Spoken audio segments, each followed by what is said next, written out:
Well, good morning, everybody. Apple had an announcement this morning, and I wanted to let you all know the details of what is going on. So they announced a new iPhone. It's the new iPhone SE. It's a 4-inch iPhone.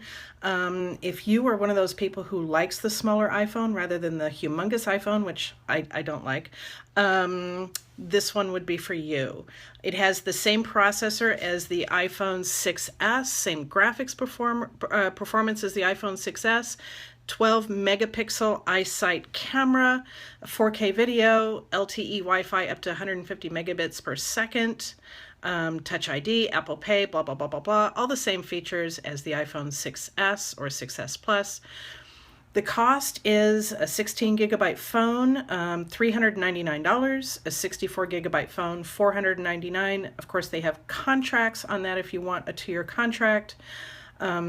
Orders begin this Thursday, the 24th, and shipping is March 31st. Next thing on the agenda, Apple Watch. The price was reduced on the Apple Watch to $299.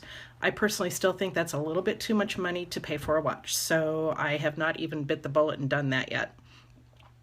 Next thing, iOS 9.3. Currently, we are running on iOS 9.2.1, so 9.3 is coming out. Actually, it's going to be released sometime later today, and they say this is the biggest incremental release of iOS that they've ever done. So a couple of the features here. They have a new night shift feature, which basically shifts the colors on the iPhone to the warm spectrum once the iPhone realizes that it's night. And basically the warm spectrum allows you to sleep better at night. So if you're one of those people who likes to stare into your iPhone when you go to bed at night and read or whatever, the night shift will help you to sleep better. They are now adding a password protection feature on the Notes app, which is kind of cool. If you have some notes that you want to be kept extremely private, you can password protect it. You can also use your fingerprint to get into it. They say in the Health app, they are now making app suggestions from right inside the Health app, which is kind of handy because I, quite frankly, don't know which apps work with the Health app and which apps don't. The News app, apparently they're adding top stories, editors' picks. I myself have never used the News app. I'm not a news person, so I kind of tend to ignore that stuff.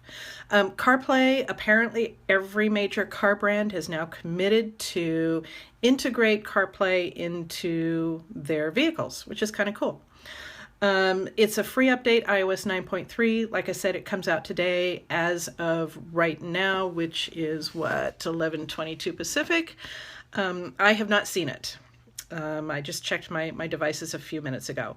Next major announcement, iPad Pro. You know, the iPad Pro came out last November. I think it's a 12.9-inch display. I've got one. I love it.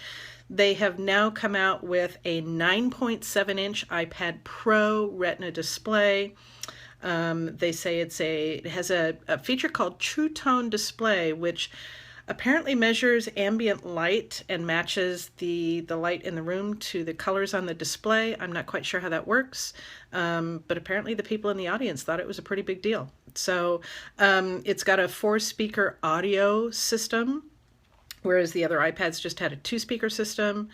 Pricing on that, 32 gigabytes of storage for $599, 128 gigs for $749, and they now have a 256 gig model for $899. That's pretty awesome.